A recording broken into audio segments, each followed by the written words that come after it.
e pela professora Maria Luísa Teixeira. São 4 trabalhos, e aí eu passo para vocês, então. Podem chamar trabalhos e iniciar a apresentação. Bom dia, Bom dia. professor Paulo, professora Claudilene, os demais presentes, professora Maria Luísa. Eu sou a professora Maria da Conceição Farias Gugel e estarei aqui com vocês agora pela manhã, junto com a professora Maria Luísa, na coordenação, né, dessas apresentações dos alunos do Residência e do PIBID. Então, professora, a gente pode combinar, eu chamo os 2 primeiros trabalhos e você pode chamar os 2 últimos. Vamos abrir um momentinho para a sua fala, né, aqui, depois eu já, em seguida, convido os estudantes a apresentarem. Bom dia a todos e a todas. Eu sou Maria Luísa, sou professora de Letras Espanhol e coordeno o núcleo de Letras Inglês e Espanhol, e eu estou aqui dividindo com a professora Maria da Conceição a sessão de apresentação e avaliação desses trabalhos. E como ficou combinado, ela vai apresentar os 2 primeiros, eu apresento os outros 2, e a gente dá uns minutinhos aí para os comentários, tá bom? Então, os apresentadores, não é, seguindo a regra, têm 10 minutos, faltando uns minutinhos, eu já vi que tem uma pessoa aqui no chat avisa, não é, dizendo da necessidade do cumprimento do horário, e o nosso primeiro trabalho nesse bloco, ele é intitulado, alguém está aqui? Os fractais e a computação gráfica como potencializadores do ensino da matemática. O grupo está presente? Sim. Pronto, Amanda, então eu vou pedir para você apresentar seu material e desenvolver a sua fala.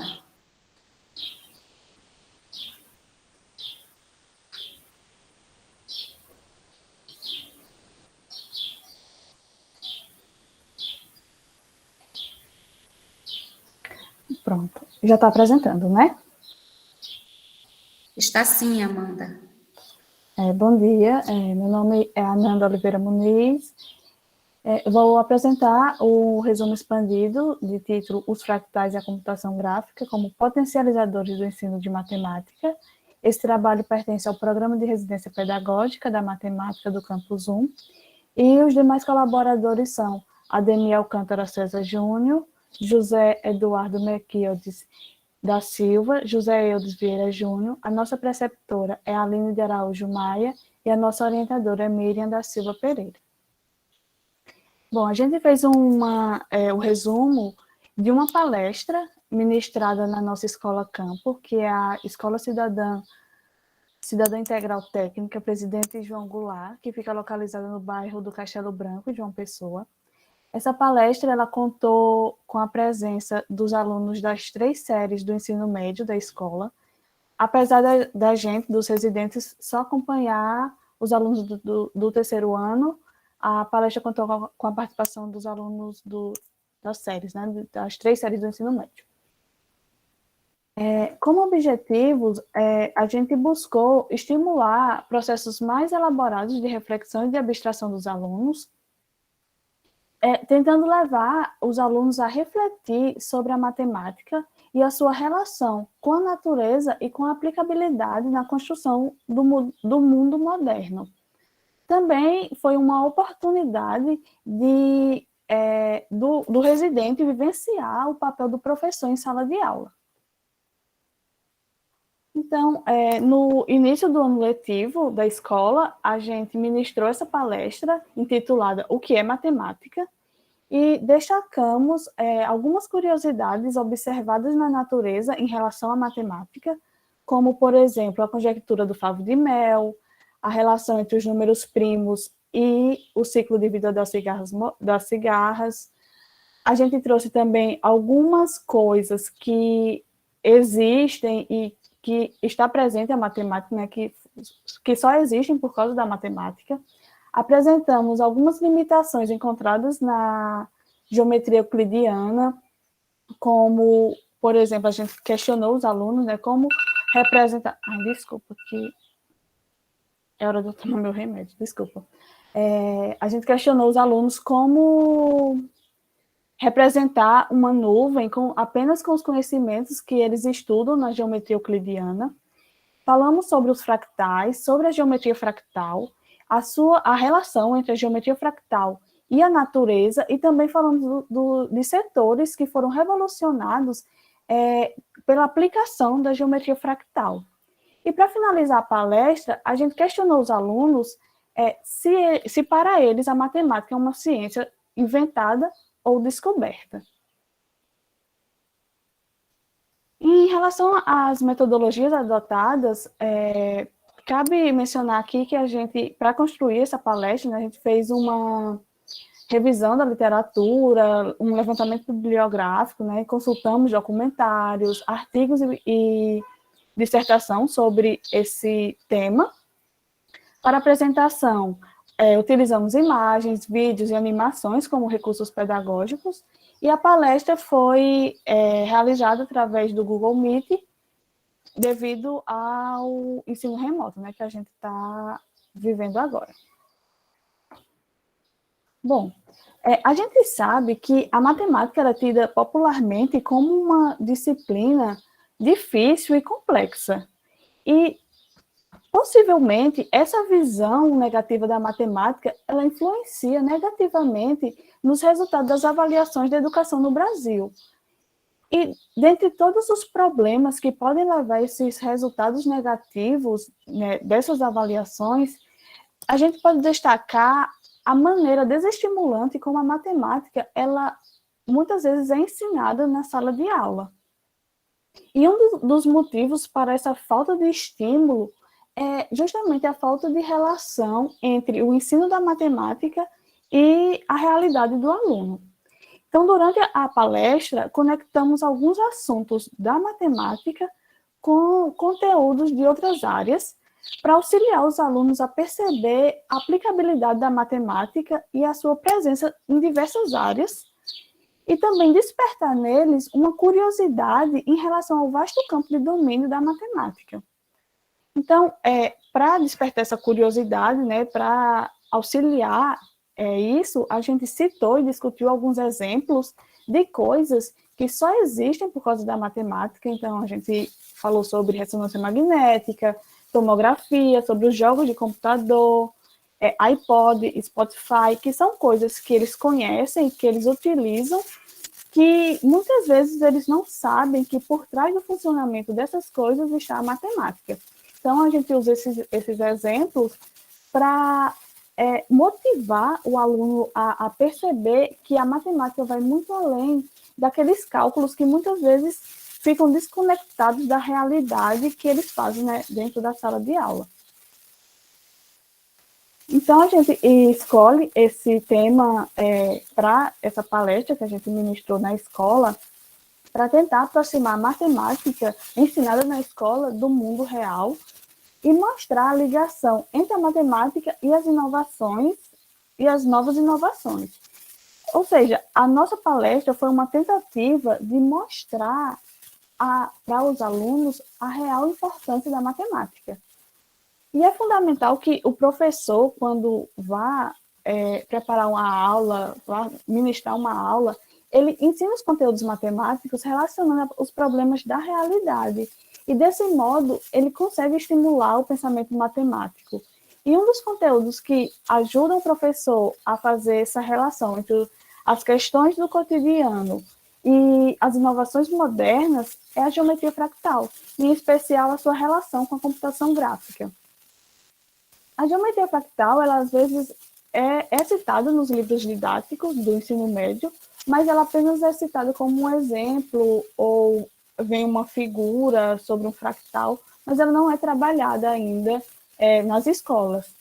E essa geometria, ela permite que o professor trabalhe não só assuntos de geometria, mas que ele faça um elo entre outros conteúdos da matemática, como sequências, funções, cálculo de área, cálculo de volume, além de ser uma opção de acesso e inclusão de novas tecnologias na educação.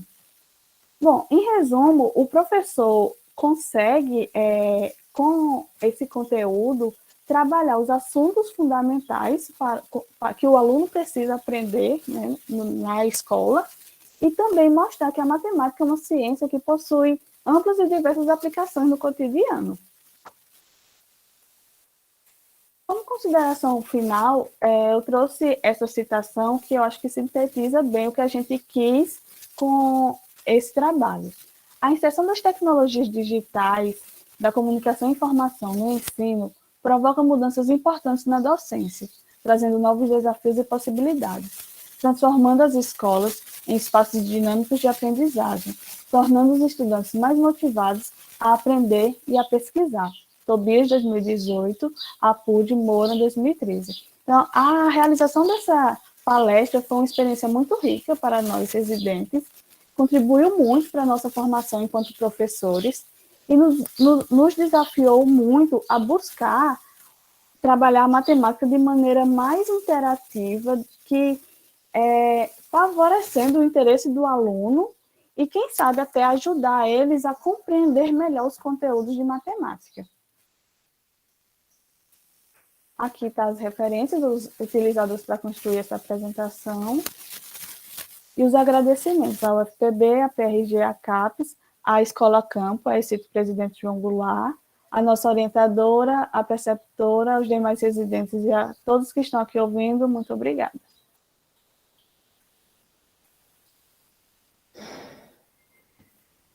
Obrigada, Amanda. Parabenizo, em primeiro lugar, a Amanda, o seu grupo, a sua orientadora, né, a sua preceptora, as professoras da escola e professores que colaboraram na produção desse trabalho, eu parabenizo.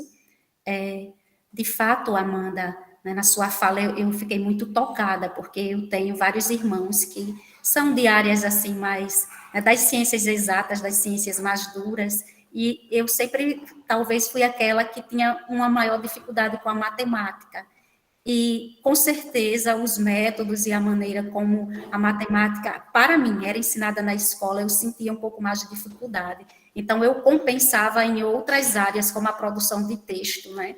Então, eu sempre me saía melhor nessas áreas de leituras e texto. E eu penso que um trabalho como o seu e as reflexões que você traz aqui são ainda pertinentes, porque o trabalho com a matemática, muitas vezes, não é tão prático, visual, ainda é muito abstrato, não se faz um trabalho assim, mais voltado para as questões lúdicas, mais experimentais. Então, essa palestra e os resultados desse trabalho que vocês, né, trazem aqui, as reflexões de vocês, de fato me motivam a pensar que a formação do professor na UFPB, no Brasil, a partir de programas como o PIBID, no seu caso, residência pedagógica, são fundamentais, né, para a melhoria da qualidade do professor e para a melhoria da qualidade do trabalho que vocês vão desenvolver com os estudantes. Então, eu nem tenho perguntas para você, na verdade, eu tenho esses comentários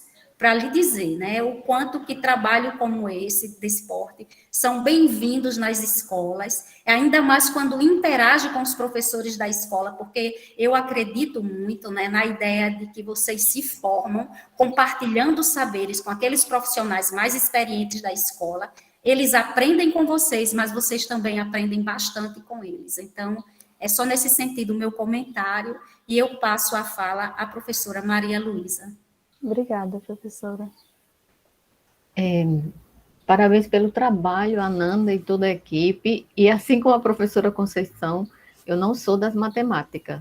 Sempre tive dificuldade, mas se eu tivesse sido sua aluna, Ananda, talvez eu não estivesse nesse lugar de a matemática é algo que eu não entendo. Talvez eu entendesse melhor, porque você falou muito bem dessa relação com essa ciência que a gente acha que é exata, com a natureza, com as coisas do nosso entorno, com as abelhas e com as cigarras. Eu não tenho uma pergunta, mas eu tenho uma curiosidade. Vocês tiveram alguma dificuldade ou sentiram algum problema em apresentar esse assunto tão complexo de forma remota? Conta aí, Assim, a gente foi um dos primeiros contatos que a gente teve com a escola. Então, a gente tentou trazer da forma mais simples possível. Então, a gente trouxe, como eu disse, muitas figuras, muitas animações, muitos vídeos, para tentar deixar o mais simples possível, porque realmente é um assunto bem complexo e novo, né? Principalmente essa parte de fractais e geometria fractal, talvez foi o primeiro contato dos alunos. Então, a gente tentou trazer vídeos, a gente até passou um vídeo que mostra o desenvolvimento da geometria fractal numa aplicação de filmes, que é uma área que foi bem revolucionada pela geometria fractal. Então, a gente mostrou um filme para eles terem noção como aplicar essa geometria fractal, mas a gente tentou, assim, mostrar para eles o básico, mas de forma bem clara, através de imagens, de vídeos, de animações, para que ficasse mais claro, porque realmente é um assunto que pode ser um pouquinho mais complexo, porque precisa de uma abstração maior. Mas, assim, a recepção que a gente teve deles, eu achei que foi muito positiva, eles participaram muito, e no final, quando a gente perguntou sobre matemática ser inventada ou descoberta, foi uma discussão entre os alunos muito positiva, eles participaram ativamente e discutiram, teve a participação de outro professor da matemática da escola, e a discussão foi muito rica, e eu acho que foi muito positiva a participação dos alunos e a recepção deles. Obrigada, Nanda, pela resposta. Então, me despeço agora do grupo da Ananda, me corrigindo, não é? Sem problema, professora. Obrigada. E convido ao próximo grupo a apresentação do trabalho O Uso da Ludicidade como Metodologia de Aprendizagem Contínua. O grupo está presente?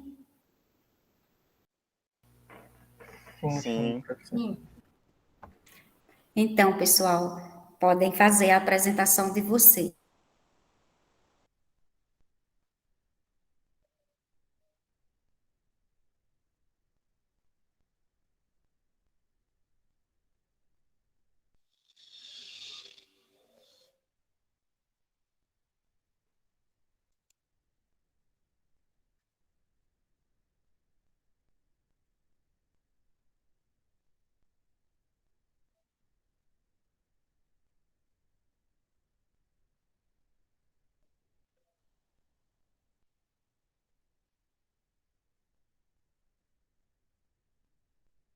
Só um instante.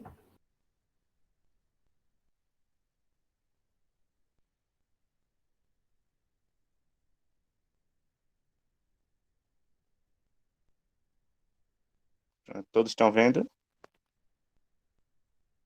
Estamos sim, está ótima apresentação. Certo.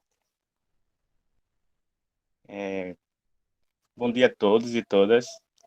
Meu nome é Pedro e, além de mim, meu grupo é formado por Diego Juan, Isabel Coutinho e Gabriel Frazão. Nós somos licenciandos em matemáticas e bolsistas do Programa de Iniciação à Docência PIBID pela Universidade Federal da Paraíba, Campus 1. Somos orientados pela professora Flávia Jerônimo e supervisionados pela colaboradora Viviane Barbosa. E o tema do nosso trabalho é intitulado O Uso da Ludicidade como Metodologia de Aprendizagem Contínua. Vamos apresentar para vocês um pouco do trabalho que desenvolvemos no projeto, que ocorreu em um primeiro momento na Escola Augusto dos Anjos, com turmas de 6º ano, e posteriormente na Escola Santa Ângela, nas turmas de 9º ano. Ambas as escolas são localizadas em João Pessoa, na Paraíba, e temos por objetivo aplicar e consolidar os conceitos e as operações básicas. Tínhamos como maior dificuldade o momento pandêmico, porque a gente teve que se adaptar, né? Tudo de maneira remota, então, onde vimos que o isolamento contribuiu também bastante para elevar a desmotivação dos alunos, sabendo ainda que o ensino dos conceitos matemáticos por si só é desgastante, né? E necessita da participação. Nos apoiando, nas ideias de Morin sobre como as metodologias precisam acompanhar os objetivos pretendidos. Sabíamos que para termos alunos motivados, precisávamos de uma metodologia motivadora, lúdica. Aí, acompanhados da nossa supervisora, passamos a participar semanalmente de um dos encontros síncronos que eles tinham, via Google Meet. Aí, a princípio, como a gente não conhecia a turma, a gente precisou de um ponto inicial. Aí, para conhecer melhor eles, a gente aplicamos um questionário do Google Form, em que respostas eram dadas através de emojis, para ser mais familiar, né? Emojis é algo que eles normalmente utilizam, né? Aí, levando em consideração as respostas que obtivemos e o contexto pandêmico que estávamos, com atividade 100% remota na unidade, buscamos aplicar conceitos das operações básicas através de uma linguagem que eles entendessem. E, diante disso, a gente escolheu aplicar essa linguagem por meio de jogos. Lembrando que esse questionário é gente que produziu, não foram perguntas produzidas por nós mesmos. E aí, dentre diversos jogos aplicados, né, não tem como falar de todos aqui, o tempo não permite. Destaco o mapa matemático, desenvolvido por nós também, inspirado em RPG, onde o jogador é um personagem da história contada e recebe missões onde ele precisaria utilizar de conceitos das operações básicas para cumpri-las. Os materiais para a realização da atividade são um mapa e alguns objetos que sirvam para contagem, como grão de feijões ou algo similar. Após alguns comandos, o jogador é levado aos objetivos do jogo. Bom, outro exemplo, né, foi o dominó matemático, como jogo, né, que ele segue as regras originais do jogo, com 2 a 4 jogadores, 5 peças cada um e uma sobra para ser pega cada vez que o jogador não tiver a peça para jogar na sua vez, com o diferencial de conter operações matemáticas nas peças. Desse modo, o jogador ele precisa realizar essas operações para conseguir procurar o resultado equivalente. Como o Pedro falou, existem diversos outros jogos também, mas o tempo não permite. Além disso, nós apresentamos uma reportagem do Jornal Nacional, intitulada como Eu Vejo a Matemática em Tudo. Inclusive está disponível no YouTube. Onde é apresentada a matemática no nosso dia a dia, que vai desde precificação de produtos, como um simples café, e até mesmo no cálculo de uma área, por exemplo, o revestimento de uma calçada, por exemplo, e além dos tradicionais catálogos das lojas. Pedro, pode fechar o... Isso, obrigado. Bem, José Moran, ele fala sobre como, na maior parte do tempo, ensinamos com materiais e comunicações escritas, orais e audiovisuais, previamente selecionadas ou elaboradas, e que isso é extremamente importante, mas a melhor forma de aprender é combinando equilibradamente atividades, desafios e informações contextualizadas.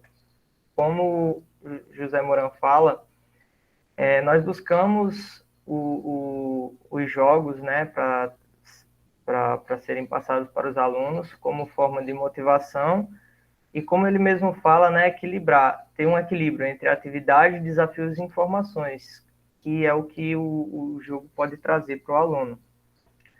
Em todas as atividades, nós recebemos retorno via WhatsApp, com fotos e áudios. Ou seja, percebemos que, ao trabalhar com atividades mais lúdicas, temos como retorno alunos mais motivados e participativos durante as aulas. Inclusive, também recebemos retorno até de familiares que, às vezes, jogavam os jogos com seus filhos. Isso, para a gente, é muito gratificante e enriquecedor, tanto estimular o aluno quanto aos pais ajudarem os filhos.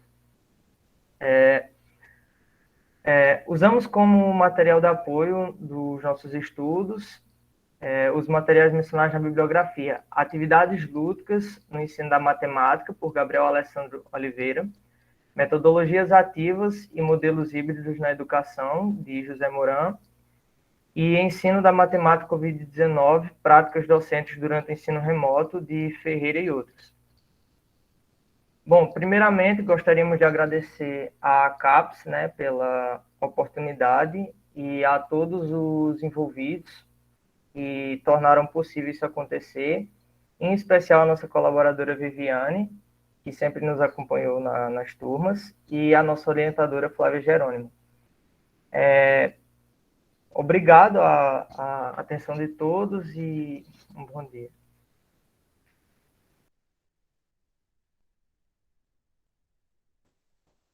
Obrigada ao grupo. Quando eu li o resumo de vocês, o resumo expandido ontem à noite, eu fiquei tentando descobrir como jogar o dominó, né? Por quê? Porque eu também, eu coordeno o PIBID, e as minhas estudantes, elas desenvolvem vídeos e materiais didáticos lúdicos para auxiliar a professora da turma, que é a professora Paula Francinetti, e a professora Maria Aparecida Medeiros, né, que deve estar aqui presente, Aparecida, no grupo, aqui assistindo. Então, eu fiquei pensando, eu acho que eu vou entrar em contato com esse grupo e perguntar como é que a gente pode produzir esse material adaptado para o ciclo de alfabetização e numeramento, que é o primeiro e segundo anos. Né? Então, eu parabenizo ao grupo, a orientadora, as professoras da escola ou professores que colaboraram com vocês. A única curiosidade minha, eu vou usar a palavra da professora Maria Luísa, não é? Ficou em torno do número de alunos do sexto e nono anos que vocês trabalharam. Então, vocês trabalharam com o ensino fundamental anos finais, com o sexto e o nono ano.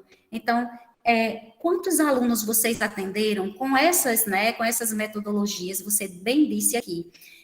Foram inúmeras atividades, mas aqui nós vamos dar enfoque a apenas algumas. Você colocou isso bem na sua fala, eu fiquei pensando, devem ter sido muitas metodologias lúdicas, e quantos sujeitos foram atendidos com essas metodologias tão significativas?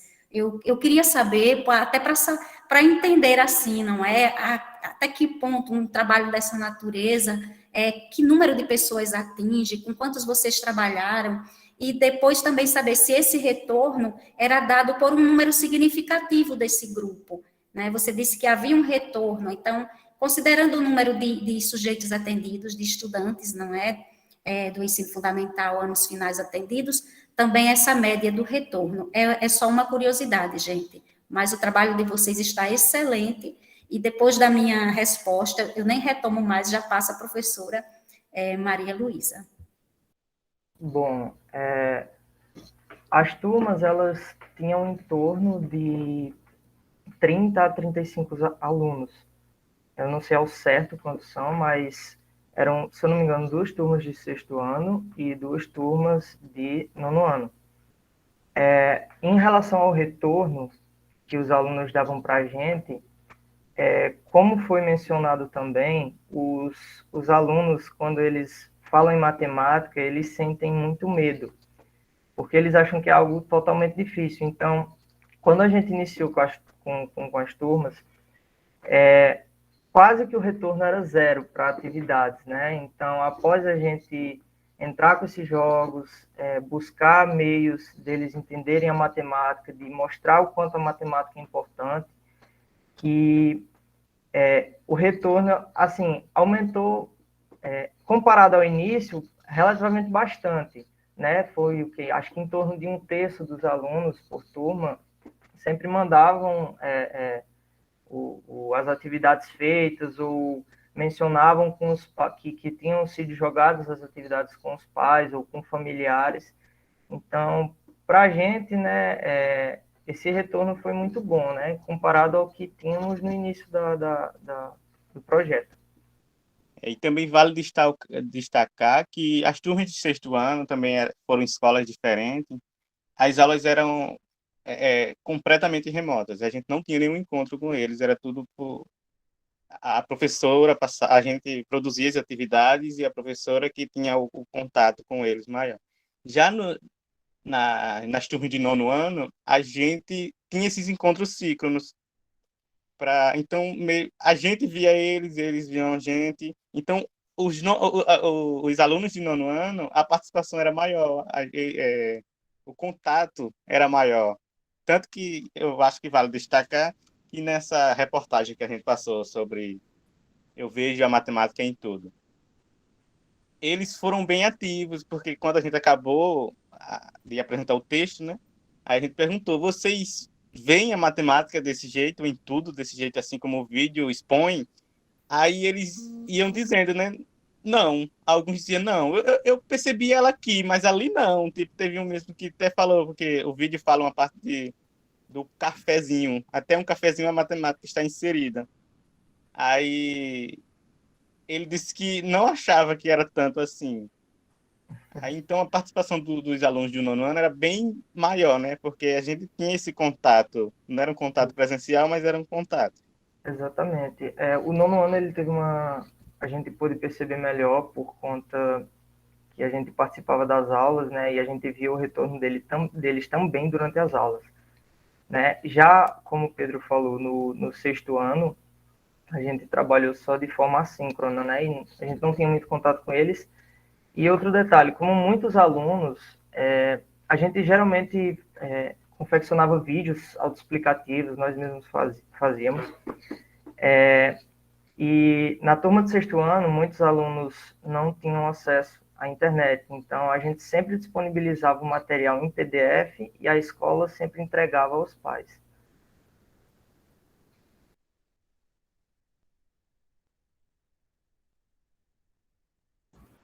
Posso falar? Sim, né? Vou ser breve. Vou ser breve. Parabéns pelo trabalho, um trabalho muito interessante, que me chamou a atenção em muitas coisas.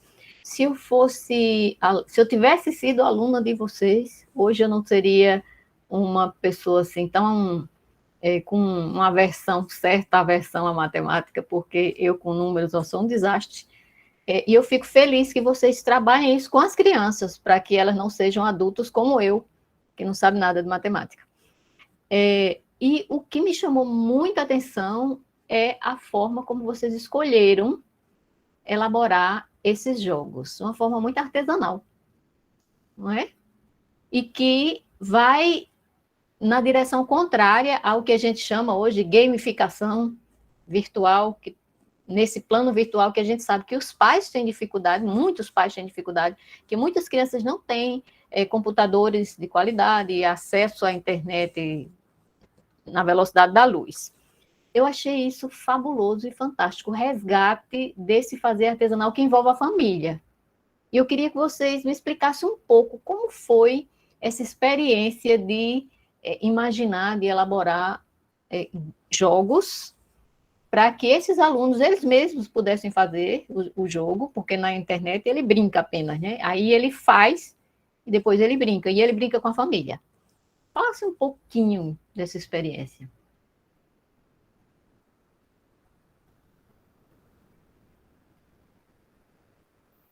É assim, sempre quando nas reuniões que a gente tinha antes dessas produções dos jogos, isso era um critério, porque como a turma, a gente sabia que tinha bastante gente que não tinha acesso, então isso era um critério. Tem que ser um jogo que possa ser desenvolvido em casa. Eles estão em casa, eles não têm acesso à internet, então tem que ser algo produzido que eles digam, eu posso fazer isso. Então, sempre a gente pensou nisso, porque uma grande parte ia buscar essas atividades na escola e nos vídeos mesmo a gente destacava que poderia ser feito impresso, mas eles também poderiam confeccionar aqueles jogos.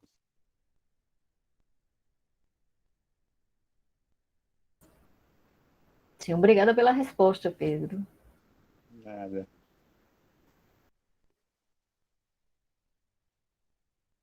Podemos passar para o seguinte? Sim? Bom, agradeço a Pedro, Gabriel e Isabel e Diego. E agora a gente vai passar para a apresentação seguinte, que eu vou apresentar aqui o título Residência Pedagógica e as Vivências do Ensino Remoto na Escola Prefeito Gervasi. Esse trabalho, quem vai apresentar? Eu, mais a minha companheira Marielle.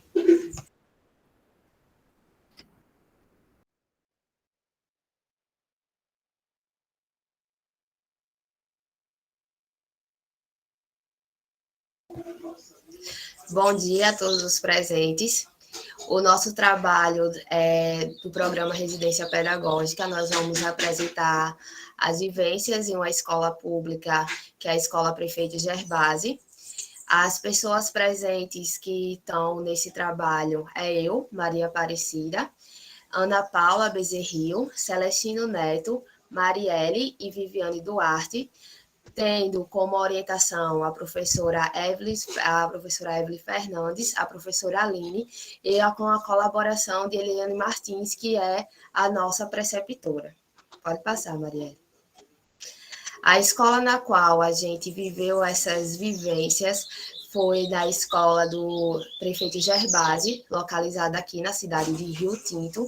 É uma escola que está inserida na zona rural da cidade, e a gente vai apresentar aqui hoje as experiências vivenciadas no segundo ano e quais os impactos e estratégias que foram desenvolvidas dentro dessa escola nesse período remoto que a gente ainda está vivenciando. Pode passar. A metodologia que a gente abordou foi a metodologia através das sequências didáticas.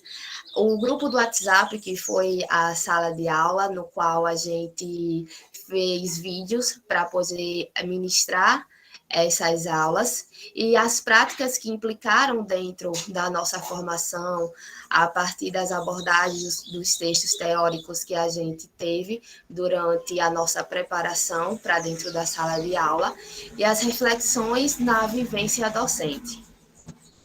Pode passar, Marielle. Bem, gente, a nossa sequência didática aplicada na turma do segundo ano, nós buscamos, durante 2 semanas, trabalhar com eles, na primeira semana, os gêneros textuais, já que como eles estavam dentro da turma de um segundo ano, no qual eles estão ali naquele período de formação da leitura, de interpretação e compreensão do texto, nós utilizamos fábulas, poemas, em que pudessem trazer atividades lúdicas para que eles pudessem fazer dentro das suas casas, mas que pudessem assimilar ao seu desenvolvimento. Já na segunda semana, nós utilizamos a cidadania e a ética. Por quê? Porque seriam os conteúdos do 4º bimestre que a escola estaria trabalhando. Então, como esse plano de aula, por meio da sequência didática que a gente realiza, nós trabalhamos com a professora dentro da sala de aula e passamos essa sequência para ela, nós utilizamos esse conteúdo da cidadania, trabalhando com desenhos, com espaços, com lugar, para que eles tivessem uma noção de espaço, do local que ele está, trabalhando também a questão dos deveres, dos direitos da criança, para que eles pudessem fazer pequenas frases, para que eles pudessem compreender um pouco desse contexto. Nós procuramos trazer essa assimilação para dentro da sala de aula e para dentro de uma sala de aula remota, né, no qual a enfrenta tantas dificuldades por ser localizada também na zona rural, tem toda aquela questão de acesso à internet, que às vezes acaba sendo de uma forma bem mais restrita do que dentro da zona urbana. Então, a gente procurou também trabalhar essas atividades voltadas também nisso, da questão do acesso para essas crianças. Pode passar. E trazendo nas nossas considerações finais, nos resultados que a gente procurou ter e conseguiu, foi poder ampliar mais esse nível de leitura por meio dos gêneros textuais, da interpretação de texto. Identificamos o desempenho individual desses alunos com o retorno das atividades presentes no grupo, as contribuições à aprendizagem desses alunos dentro da sala de aula. Presente nos desafios encontrados foi a questão da internet, também das devolutivas dessas atividades, porque essas crianças não conseguiam muitas vezes acompanhar da forma ali, no momento que a aula estava sendo passada, que era no período da tarde. Então, nesse contexto em que a gente viveu, o que é que a gente pode trazer?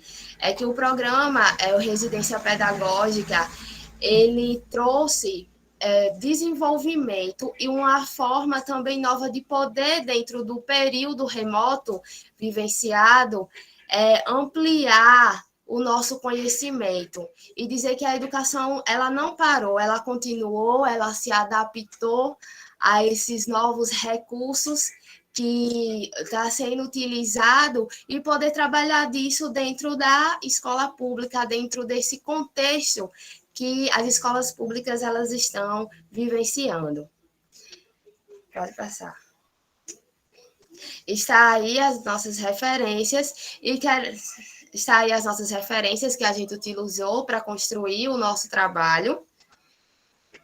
E, como agradecimento, agradeço os residentes que aqui comigo, que fizeram esse trabalho, a nossa preceptora Eliane, as nossas orientadoras e coordenadoras, professora Aline e professora Evelyn, a Escola Prefeito Gerbasi, que abriu as portas para a gente residente, e aos ouvintes aqui presentes, né?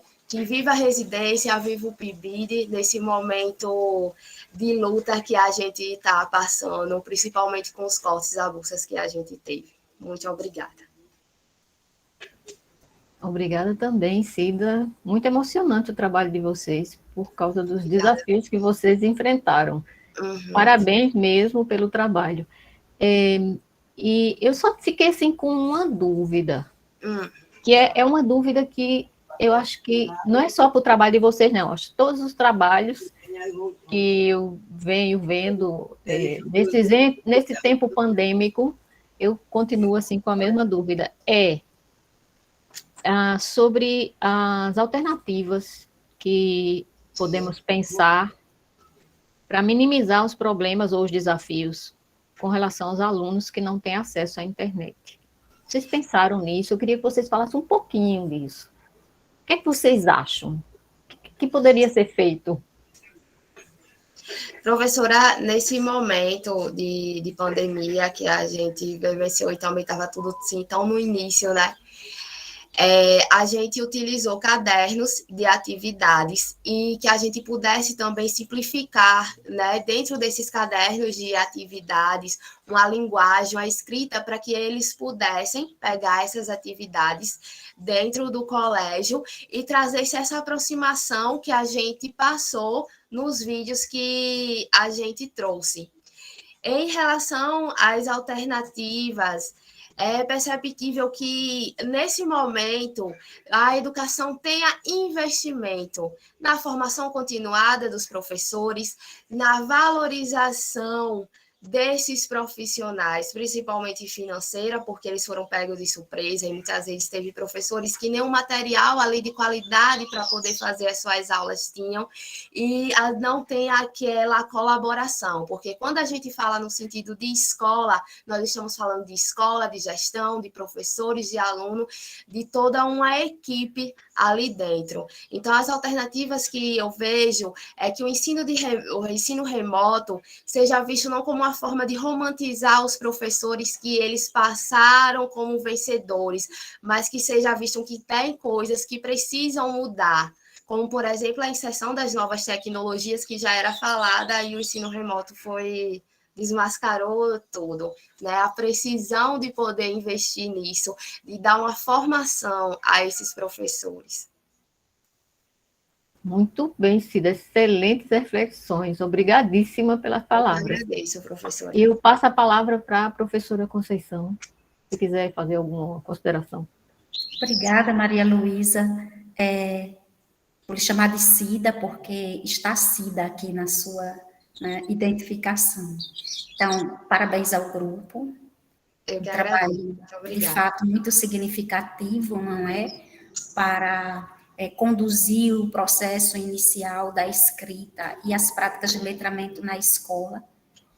É uma área, a mim, muito sensível. Eu sou uma professora de pedagogia muito preocupada com o ciclo da alfabetização, não somente porque também leciono disciplinas nessa área, mas é por paixão mesmo, é por uma construção formativa. Eu me identifico muito com os anos iniciais, porque é ali que está o momento mesmo de alfabetizar, mesmo que a criança se alfabetize na educação infantil, não é? Até a própria base define que os processos de alfabetização sejam construídos no... A fala da professora Lu contemplou bastante, Cida, mas eu fiquei aqui, né, pensando, você respondeu bem a ela que, na ausência de materiais tecnológicos de comunicação e informação, a atividade impressa é aquela que chega até a criança, né? Ou adulto, ou do ensino remoto. Aí eu fiquei aqui me perguntando sobre essa mediação da atividade impressa nesse projeto. Então, assim, essa preocupação, né, que se tinha em gravar pequenos vídeos para mediar melhor a atividade, o enunciado da atividade para deixar mais claro, porque muitas vezes aquela pessoa que está em casa, o pai, a mãe responsável pela criança, não é? É aquela pessoa que vai estar ajudando, auxiliando nessa atividade. Então, essa preocupação com certeza deve ter sido o foco de vocês, quando vocês se dedicaram a construir outras perspectivas, né, de produção. Como é que foi, como era que se dava essa preocupação dentro do grupo de vocês para que as crianças tivessem acesso a essa atividade, né, bem mediada, bem explicadinha, para que fosse menos difícil fazer em casa sem a presença da professora ou professor? De início, professora, a gente fez um diagnóstico da turma, porque antes de a gente planejar as nossas sequências didáticas, nós passamos por um período de ambientação, no qual a gente observou a primeira turma, então a gente viu que às vezes não se tinha o retorno ali na hora, então a gente procurou conversar com a professora, com a preceptora, e com isso a gente foi observando como a gente poderia fazer. Então, a gente sempre se colocava à disposição, que qualquer dúvida, a gente estaria ali com eles, que não se preocupasse, tentando tranquilizar ao máximo, mas sempre foi aquela coisa. Às vezes, naquela casa, só tinha um celular para 5 pessoas, sabe? E fora a idade deles, eles tinham 7, 8 anos no máximo, então eles ainda precisavam muito também dessa questão, desse auxílio. Mas a gente tentou, ao máximo, adaptar a linguagem, trazer vídeos que aproximassem eles disso, porque quando a criança está ali assistindo o vídeo, prestando atenção, ela já vai tendo aquela compreensão. Então, a gente realizou, primeiramente, o diagnóstico daquela turma, que a gente viu essa ausência, e logo após, a gente tentou adaptar esse conteúdo, essa linguagem, sempre tentando tranquilizar eles e trazendo uma aproximação para dentro daquela sala de aula.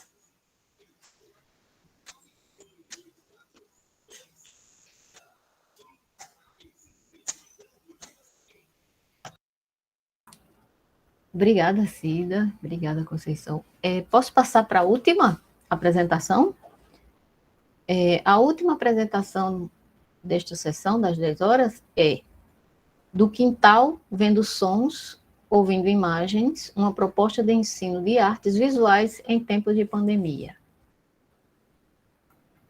Quem apresentará? Eu, Matheus e Maurício. Vou compartilhar a tela agora.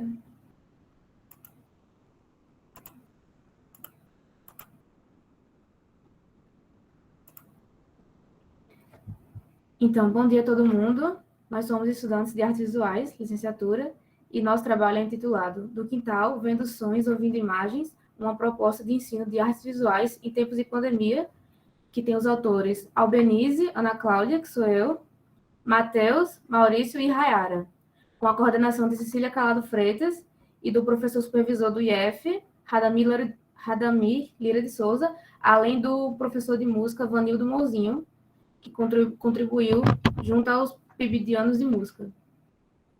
Então, nosso trabalho foi situado no IFPB, do campus Jaguaribe, e foi mais voltado para a turma do Proeja, o ensino de jovens e adultos. Com isso, percebendo a dificuldade, até a própria falta de tecnologia de muitos alunos, a gente pensou num tema, numa temática mais inclusiva. Então, veio essa ideia do Vendo Sonhos, Ouvindo Imagens, do espaço do quintal, que é muito presente justamente no período de isolamento social, todo mundo em casa. A gente vai pensar também nas paisagens imagéticas e sonoras que esse quintal vai trazer durante esse período de isolamento. E é importante essa temática para a nossa cultura, porque vai nos demonstrar que esse espaço doméstico expressa e vai expressar significativos elementos da interação humana e da diversidade sociocultural, como diz Almeida. Nosso trabalho teve o objetivo também de desenvolver atividades artísticas, considerando os limites de cada um e do ensino remoto também, a fim de conceber o quintal como um espaço de memória e experimentação poética. Além disso, a partir disso, a gente vai reconhecer seus diferentes formatos, usos e funções. Teve uma explicação prévia sobre as funções, os conceitos do quintal ao longo da história. Com isso, a gente teve duas ações desenvolvidas. A primeira foi a oficina de desenho livre, que teve a pergunta norteadora de qual imagem vai surgir na sua mente quando você pensar em um quintal. A gente propôs uma abordagem de desenho livre, mais fluido, e com materiais simples. Podia ser grafite, caneta, e preferencialmente no papel. A gente recebeu é só um exemplo, 2 desenhos de 2 alunas do Proeja, que justamente vai remeter a esse espaço de memória dos quintais delas. Agora eu vou passar a palavra para Maurício, que vai falar um pouco sobre a oficina de compondo imagens com celular.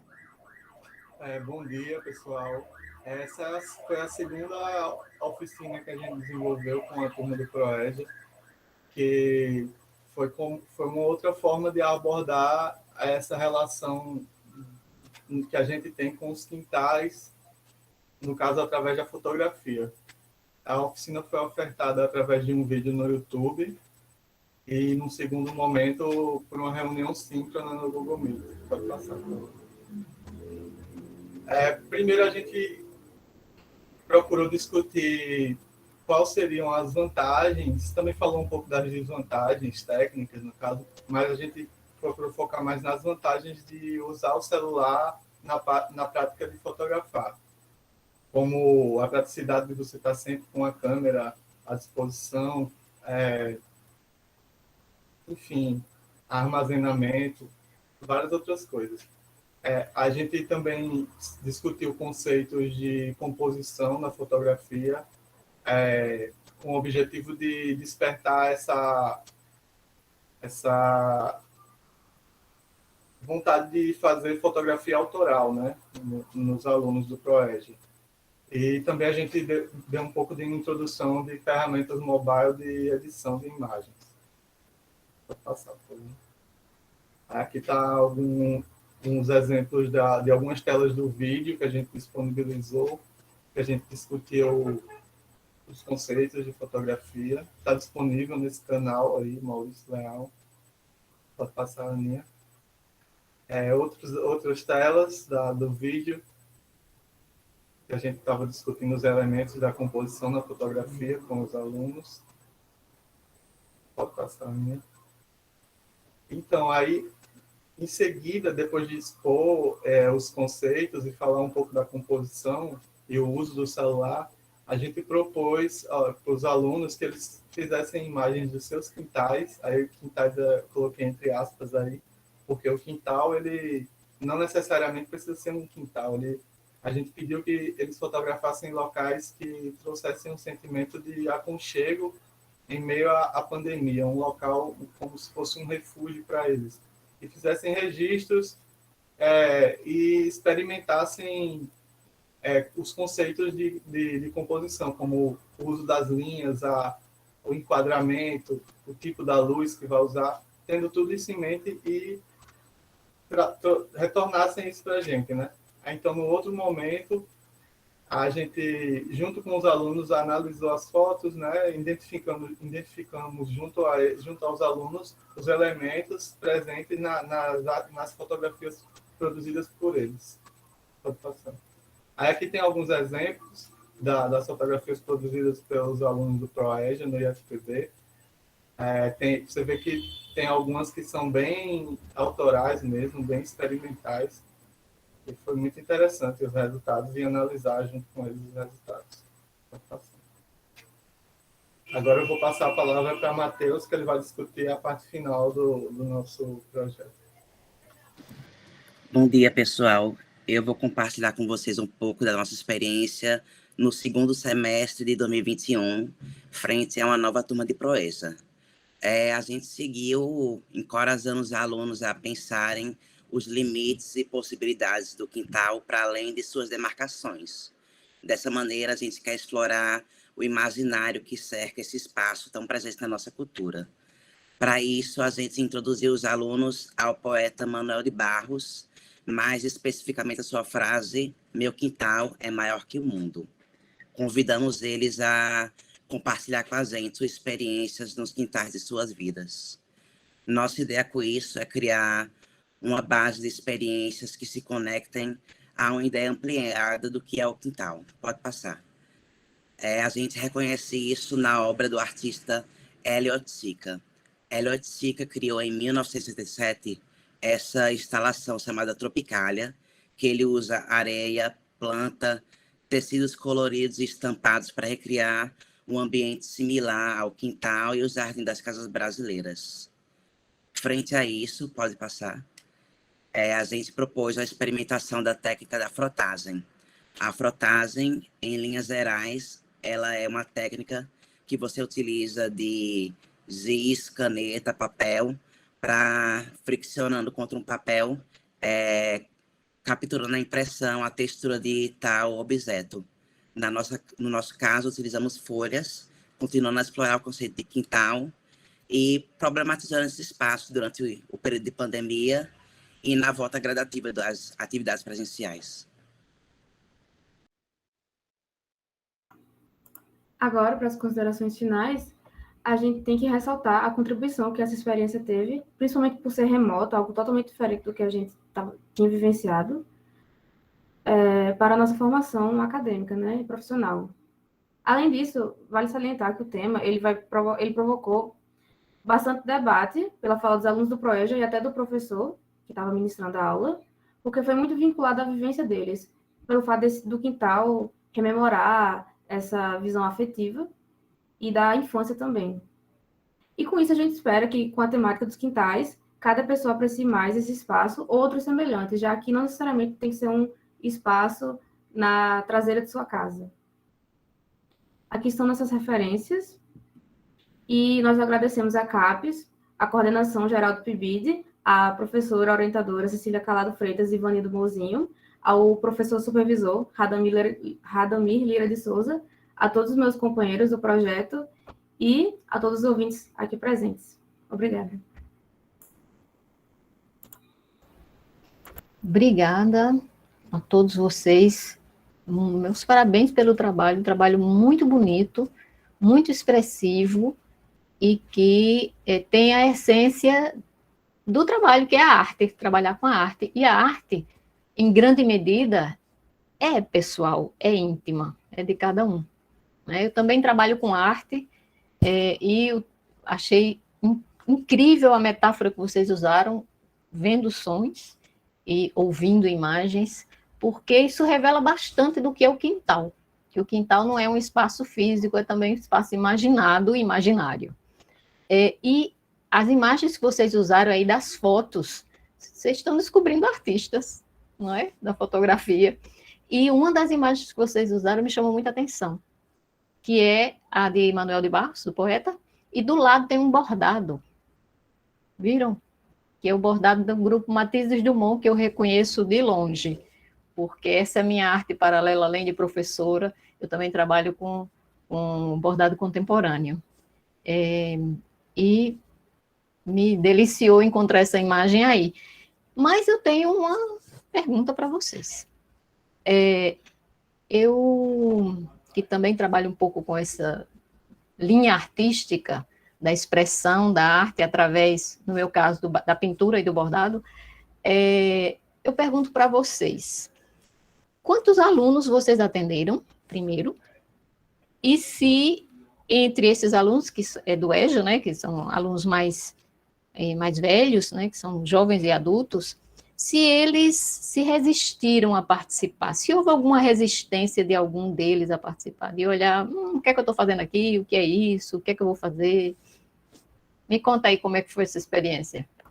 Então, a gente percebeu que teve um maior atendimento no primeiro semestre, que a gente deu as aulas, que geralmente ficava 13 ou 14 alunos durante as aulas online, que eram pelo Google Meet. Já nesse segundo semestre, teve uma baixa muito grande dos inscritos na turma do Proeja, então eram 4 ou 5 alunos presentes, geralmente. Tanto no primeiro semestre quanto no segundo, não sentimos tanta resistência, pelo contrário, porque como eles lembravam muito da infância deles nas nossas falas, eles até falavam no chat, abriam o áudio, coisa que geralmente é meio difícil, né, nas aulas online. Alguns até abriam a câmera, e como muitos são, a grande maioria já é adulta, trabalha, aí aparecia o filho atrás, e o filho também estava assistindo a aula, então foi bastante interessante.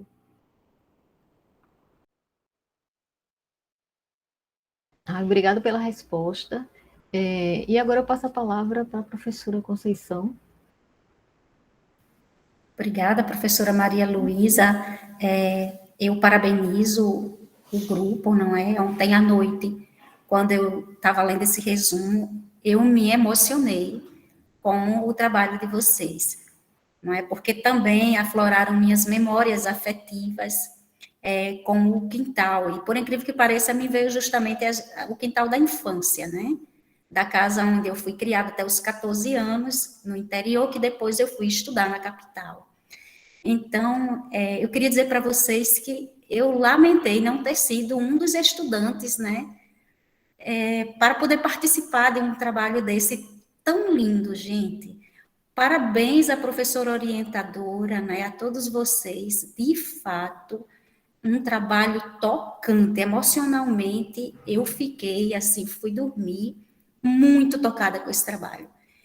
E me perguntando, né, das ideias que eu construí, que eu teci ali, para levar para a minha vida como professora, para levar como ideias também para a formação dos meus estudantes.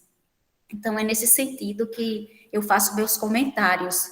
A professora Maria Luísa já me contemplou, né, que eu também fiquei me perguntando quantas pessoas teriam participado de uma experiência tão rica dessa, e não encontrei essa informação aqui na fala de vocês. Então, eu só tenho a parabenizar e dizer que, de fato, lamento não ter sido um dos sujeitos desse trabalho, porque eu tenho muita vontade de escrever memórias, senão me falta tempo, né?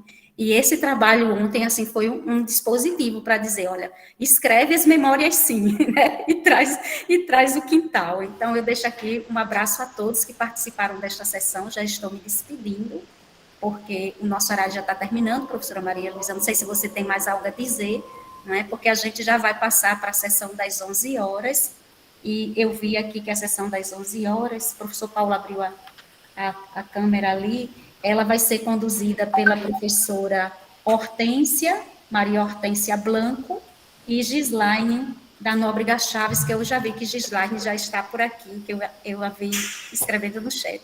Obrigada.